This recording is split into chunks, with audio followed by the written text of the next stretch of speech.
મિત્રો આપ સર્વેનું હાર્દિક સ્વાગત છે આપણી યુટ્યુબ ચેનલ ગુરુ જ્ઞાન શાળાની અંદર।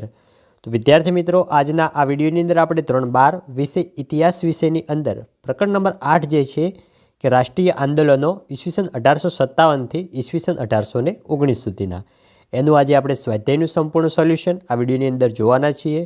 તો વિડીયોને મિત્રો તમારે સ્કીપ કર્યા વગર છેલ્લે સુધી પૂરેપૂરો જોવાનો છે।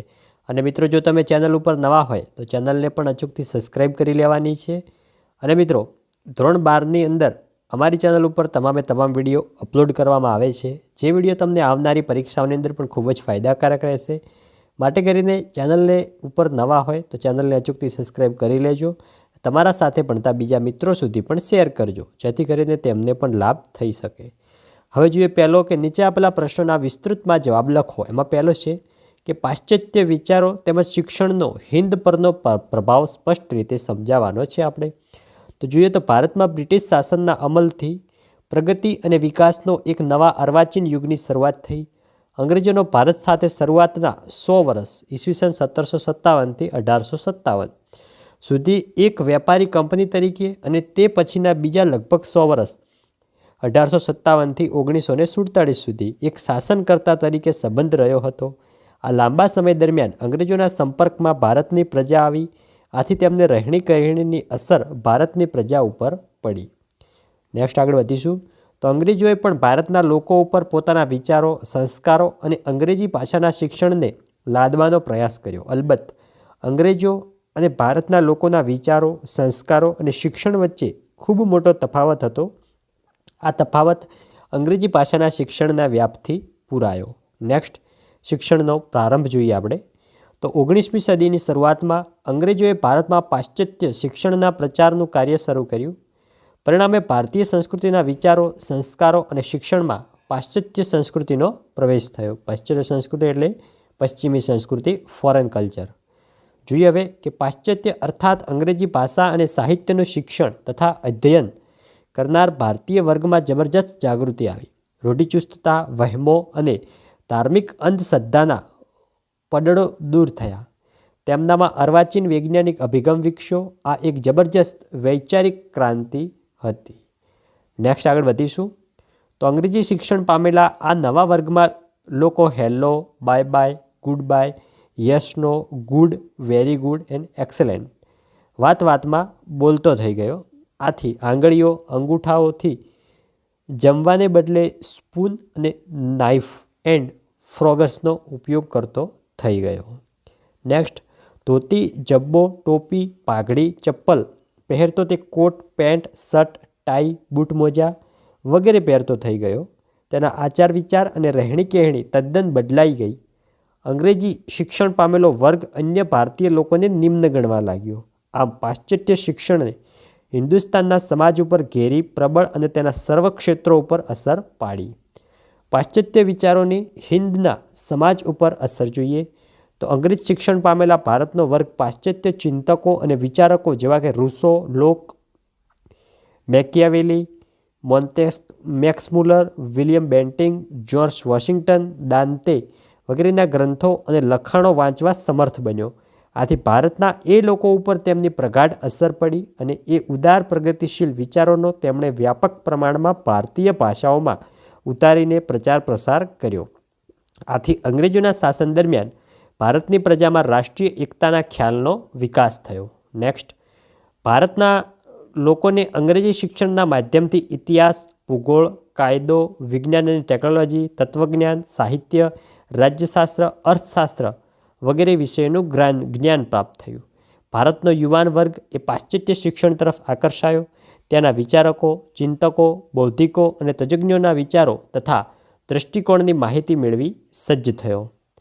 નેક્સ્ટ આગળ વધીશું તો અમેરિકન સ્વાતંત્ર્ય સંગ્રામ 1776 અને ફ્રેન્ચ ક્રાંતિ 1789ના સમયના બૌદ્ધિક તથા વિચારકોના લક્ષણોએ ભારતીય યુવાનોની વિચારસરણી બદલવામાં મહત્વનો ભાગ ભજવ્યો।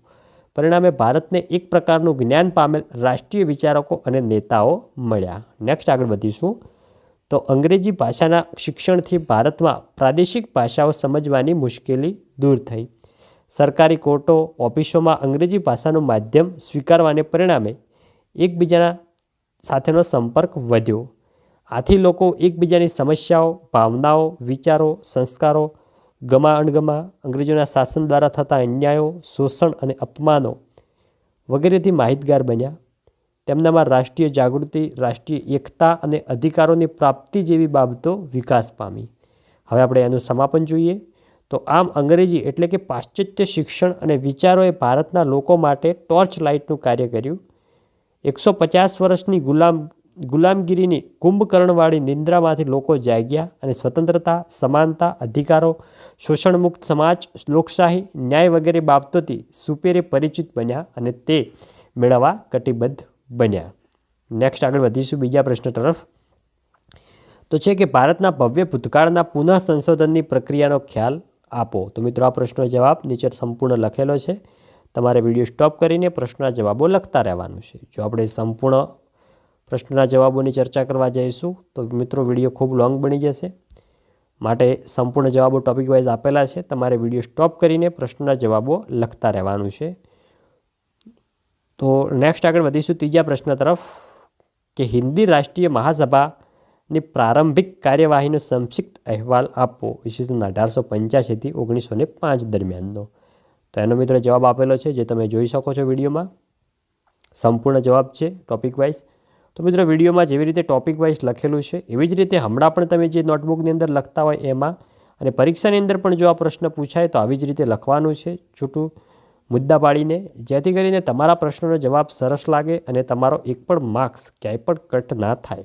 અને મિત્રો વિડીયોમાં બેઠે બેઠા જવાબો જોઈને તમારે બેઠે બેઠું ઉતારવાનું નથી, પણ જવાબો વાંચવાના છે, સમજવાના છે, પછી જ તમારે પ્રશ્નોના જવાબો મુદ્દા વાઇઝ લખવાના છે. જોઈ શકો છો સંપૂર્ણ મુદ્દા આપેલા છે. નેક્સ્ટ આગળ વધીશું. અને મિત્રો આ સિવાય ધોરણ 12ના બીજા વિષયના પણ સ્વાધ્યાય સોલ્યુશનો આપણી ચેનલ ઉપર કરેલ છે, જે તમામ વિડીયોની લિંક આ વિડીયોના ડિસ્ક્રિપ્શન બોક્સમાં આપેલી છે.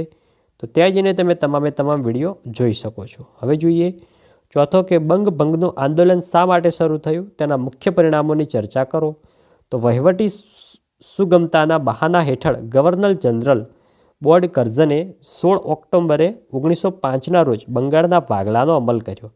પરંતુ બંગાળના ભાગલા પાછળ સરકારના ખરેખર બે હેતુઓ હતા. પહેલો હેતુ હતો કે બંગાળીઓને અલગ પાડી તેમની ઉગતી રાષ્ટ્રીય ભાવનાને દબાવી દેવી. બીજો છે હિન્દુઓ અને મુસ્લિમો વચ્ચે સંઘર્ષ ઊભો કરાવી ભારતની એકતા તોડાવી નાખવી. અને નીચે મિત્રો બીજા પણ એના ટોપિક વાઇઝ પ્રશ્નોનો જવાબ આપેલો છે મુદ્દાસર, તમારે લખતા રહેવાનું છે. અને મિત્રો આ વિડીયોના ડિસ્ક્રિપ્શન બોક્સમાં તમને ધોરણ 12ના અમારા વોટ્સઅપ ગ્રુપની લિંક આપેલી હશે. એ વોટ્સઅપ ગ્રુપની અંદર આવનારી પરીક્ષાના આઈએમપી પ્રશ્નપત્રો, આઈએમપી પ્રશ્નો બધું જ તમને સૌપ્રથમ ત્યાં જોવા મળી જશે. તો અમારા વોટ્સઅપ ગ્રુપની અંદર મિત્રો તમે ભૂલ્યા વગર અચૂકથી જોઈન થઈ જજો. એ ગ્રુપની લિંક ડિસ્ક્રિપ્શન બોક્સમાં આપેલી છે. તમે પણ જોઈન થાજો અને તમારા બીજા મિત્રોને પણ જોડાવજો. જોઈ શકો છો સંપૂર્ણ જવાબ આપેલો છે. નેક્સ્ટ આગળ વધીશું. પાંચમો પ્રશ્ન કે ભારતમાં ક્રાંતિકારી પ્રવૃત્તિઓની માહિતી આપો. તો રાષ્ટ્રીય આંદોલનની બંને વિચારસરણીઓ જોવા મળે છે. એમાં જોઈએ ઉદારવાદી, ઉમ્રવાદી ને ઉગ્ર ક્રાંતિકારી. 3 જાતના લોકો હતા એમાં મિત્રો. જોઈ શકો છો સંપૂર્ણ વિગતો આપેલી છે, ટોપિક વાઇઝ મુદ્દા લખેલા છે. તમારે વિડીયો સ્ટોપ કરીને સ્વાધ્યાયના પ્રશ્નોના જવાબો લખી લેવાના છે.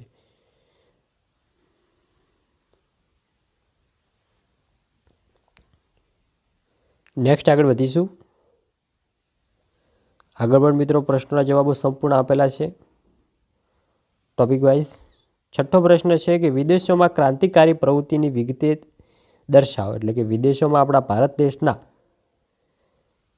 ભારત દેશની આઝાદી માટે કઈ કઈ પ્રવૃત્તિઓ કરવામાં આવી તે દર્શાવેલું છે. જોઈ શકો છો મિત્રો સંપૂર્ણ અલગ અલગ ક્રાંતિકારીઓ દ્વારા પ્રવૃત્તિ કરવામાં આવી હતી. એમાં જે પ્રથમ હતા લંડનમાં રહીને શામજી કૃષ્ણ વર્માએ ઇન્ડિયન હોમ રૂલ સોસાયટીની સ્થાપના કરી હતી. મેડમ કામા હતા, એમને પણ મિત્રો વિદેશમાં રહીને આપણી આઝાદી માટે લડત લડી હતી. નેક્સ્ટ આગળ વધીશું. સરદારસિંહ રાણા હતા, એમને પણ મિત્રો વિદેશમાં રહીને આપણા ભારત દેશ માટે આઝાદીની લડત લડી હતી. નેક્સ્ટ પણ તમે જોઈ શકો છો ઘણા એવા ક્રાંતિકારીઓ હતા.